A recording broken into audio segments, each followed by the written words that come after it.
Assalamualaikum warahmatullahi wabarakatuh. Allahumma sholli ala sayyidina Muhammad wa ala ali sayyidina Muhammad. Suasana Madinah pun menjadi tentram setelah Bani Nazir dikeluarkan. Hati mereka semua lega dengan suasana yang begitu tenang, tentram, dan aman.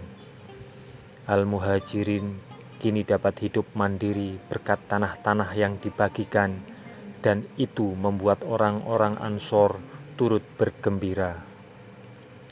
Namun, peristiwa perang Uhud sudah hampir setahun berlalu. Rasulullah SAW teringat ancaman Abu Sufyan yang diucapkan ketika perang Uhud berakhir, yang sekarang ini untuk peristiwa perang Badar. Sampai jumpa tahun depan. Kata-kata itu adalah tantangan untuk bertempur lagi di lembah Badar. Rasulullah SAW mewaspadai apa yang akan dilakukan orang-orang Quraisy.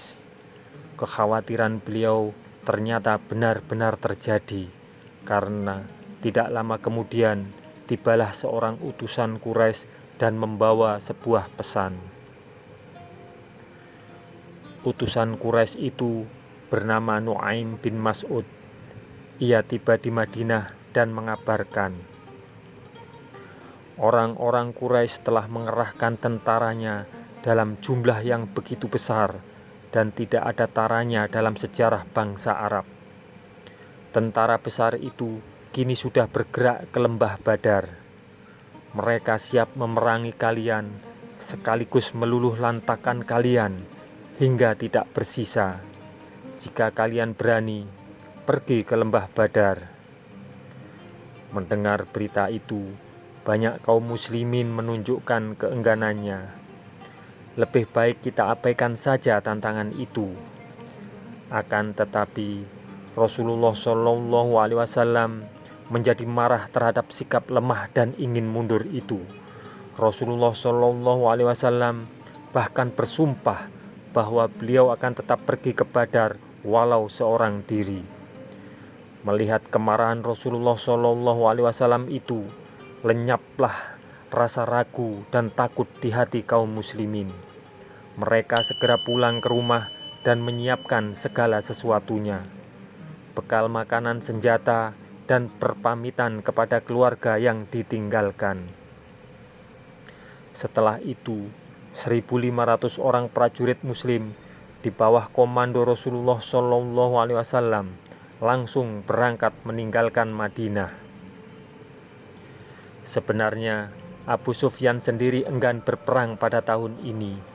Musim kering tengah mengganas. Harapan Abu Sufyan sebenarnya agar perang diadakan pada waktu lain saja. Namun, ia terlanjur melepaskan kata-kata tantangan pada perang Uhud akhir itu. Karena itu, ia tidak mungkin tidak berangkat memenuhi tantangannya sendiri. Hal itu akan membuat cemar Quraisy di mata orang-orang Arab. Akhirnya, Abu Sufyan memutuskan untuk mengirim Nu'aim masuk ke Madinah. Nu'aim disuruhnya mengeluarkan kata-kata untuk menggertak kaum muslimin dan melemahkan semangat mereka. Walaupun demikian, Abu Sufyan yang tetap memimpin pasukan sebesar 2.000 orang. Mereka keluar dari Mekah tidak dengan semangat sebesar dulu ketika menyongsong perang Uhud. Apalagi mereka juga mendengar bahwa kaum muslimin telah menanti mereka di lembah Badar dengan semangat tinggi. Syaja'ah adalah keberanian. Orang yang disebut berani adalah orang yang tidak gentar menghadapi bahaya dan menghindarkan bahaya yang lebih besar. Ia maju menghadapi kesulitan karena yakin bahwa di balik kesulitan itu akan lahir sebuah kebahagiaan. Pasukan Quraisy sudah berjalan selama 2 hari dan tiba di Jahran dan bermalam di Majannah, sebuah pangkalan air di daerah itu. Namun, hati Abu Sufyan semakin berat. ia memikirkan lagi akibat peperangan dengan kaum muslimin. Ketakutan membayangi hatinya. Puncaknya, Abu Sufyan berusaha mencari alasan untuk pulang.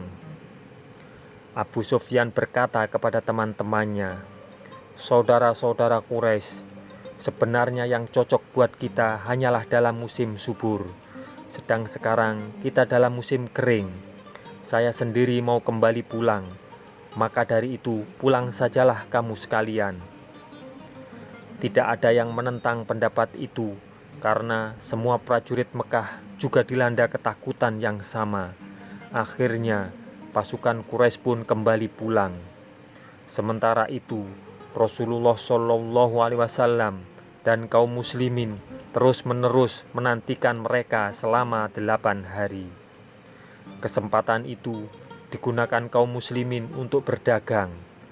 Perdagangan itu menghasilkan keuntungan yang banyak. Kaum muslimin pun kembali ke Madinah dengan gembira, karena Allah telah memberikan keberuntungan yang demikian besar. "Berita mengejutkan saudara-saudara," seru seorang Arab pedalaman kepada orang-orang di sukunya. "Orang-orang Quraisy mengundurkan diri sebelum bertempur, sementara Muhammad dan para sahabatnya menunggu mereka di Badar selama berhari-hari." Temannya berdiri dan meludah ke tanah. Pengecut, padahal mereka telah memukul Muhammad di Uhud. Jika terus begini, kesudahan orang-orang Mekah sudah dapat diramalkan dari sekarang. Dengan demikian, perang Badar terakhir itu benar-benar telah menghapus kemenangan Quraisy pada perang Uhud.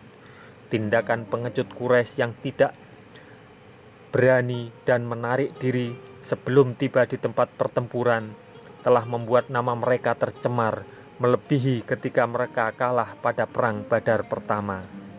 Sementara itu, walaupun pasukannya mendapat kemenangan, Rasulullah Shallallahu Alaihi Wasallam tetap waspada.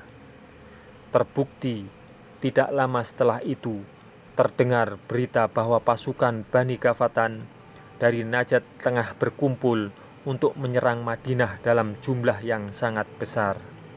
Semoga kisah ini bermanfaat untuk kita semua. Wassalamualaikum warahmatullahi wabarakatuh. Mudah-mudahan kelak kita akan mendapatkan syafaat dari Nabi besar Muhammad Sallallahu Alaihi Wasallam. Amin, amin, amin ya Rabbal Alamin.